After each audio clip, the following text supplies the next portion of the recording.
Welcome back, 412-575-2600 on the Bordas and Bordas hotline. We are talking about everything. We've talked a little bit of Pirates, of course, the big announcement from the Pirates, if you consider it big. I guess it's not big, but whatever. It's semantics. But Francisco Liriano, Melky Cabrera will be on the big league roster for this upcoming season. Penguins go final with the Stars, by the way. Forgot to update that 3-2 is the final score.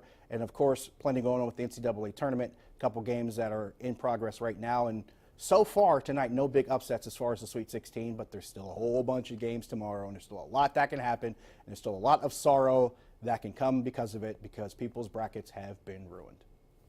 That's just kind of how it goes. Let's go to the phone lines. We will go to Thomas in Duquesne. Thomas, you're on the Nightly Sports Call. How you doing? Good. How are you? I still have some problems with the Steelers. So do all of us. There's not just that. There's still cancer on this team, and you just can't put a Band-Aid over disease. They've got to get rid of Ben, and they've got to get rid of the coach. Their winning days are done. Wow. They need a complete change because this same kind of garbage has been going on for years. Do you think they're not winning because of Ben and the coach? Is that what you're saying? It's a reputation. Wait, give me a second. I'm asking you a question. Do you think they're not winning? Do you think they're not winning because of Ben and the coach? Is what you're saying? A lot of it's not coaching. A lot of it's just the way they are. They're cancer. Can you be more specific? Well, because they had all this talent here for years under Ben, and they've never wanted, and they just don't win. They don't win the big game. I mean, I'm sorry I have to disagree with it. I've seen this for the last few years. Bad teams they can't win, and Ben shows his worst when these bad teams he plays, and that shows up. All right, well, it kind of goes back to my previous question when it talks about this team, and that's not just as far as this offseason. I'm talking about the past couple of years. Have you fixed the defense yet? You know what made this team pretty good and got them to 3 Super Bowls in 6 years? A really good defense. That was kind of what was part of it. And I say that not to just say everybody else is off the hook, but I will say this much. I think the thing that made Ben Roethlisberger so successful early in his career was the fact that he didn't have to do everything himself. And the offense didn't have to do everything themselves. It also helps when you got a couple All-Pros in front of you in an offensive line and a possible Hall of Famer split out wide and a Hall of Famer in the backfield. That helps. And then you had the same thing in the second iteration of his career, maybe that second half of his career in the last decade or so. But here's the difference. In the second half of his career, he hasn't had the defense that he had in the first half of his career. So now he has to do more.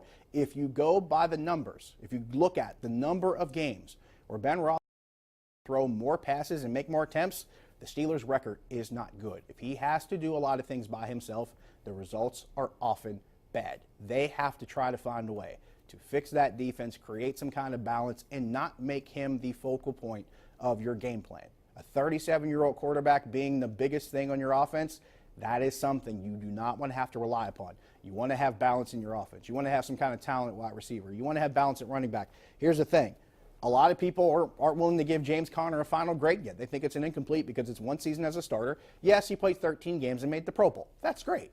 But a lot of people are still giving him an incomplete because they want to see what he can do over a full season. And I think that's fair. Because if I'm talking about having a team that has balance and that has the elements where the quarterback doesn't have to try to do it all himself, a part of it's going to have to include having health and depth at the running back position. So all that stuff adds up. But to simply just put it on the quarterback and the coach is the reason why it's not happening, I'm not willing to go that far yet because there are other things on this team, other elements that worked for this team in the past, and they're just not there now. So I don't think that's really a complete thing that I can just hang on Ben Roethlisberger and Mike Tomlin. I don't think that's fair. Do I think they have a role in the current state of the team? Absolutely. Neither man is blameless. But am I hanging it all on them? Absolutely not. Let's go to Scott and let's go to Bill. I'm sorry, Bill and Ross. Bill, you're on the Nightly Sports Call. It's a first-time caller, and very much enjoy not only your grasp, but the way you allow your listeners to make a point. I'll try my best. You would be well versed to put some of the litany of absurdity that you hear from some. Most of these guys never had their head in the huddle. They never knew what it was to break a press or beat a zone. But they're entitled to an opinion. And just the way that you handle it, you have an expertise that makes listening to you enjoyable. I appreciate that. I like to think it's something that I inherited from my mother because she had a lot of patience dealing with me and my older brother. Hey, Mike. Yeah, so she had to really deal with a lot between the two of us.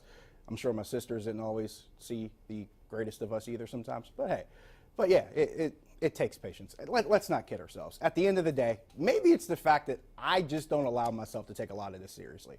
At the end of the day, it's just sports. There's another game tomorrow. There's another team playing. I just can't allow myself to just get that up in arms about something that, quite frankly, doesn't really do much for me and my family. I still got to go home to my wife and to my dog at the end of the night. And if I don't come home with something in hand, then it pretty much makes the rest of it meaningless. In the meantime, we got to take a break. We're wrapping up when we come back. Stick around.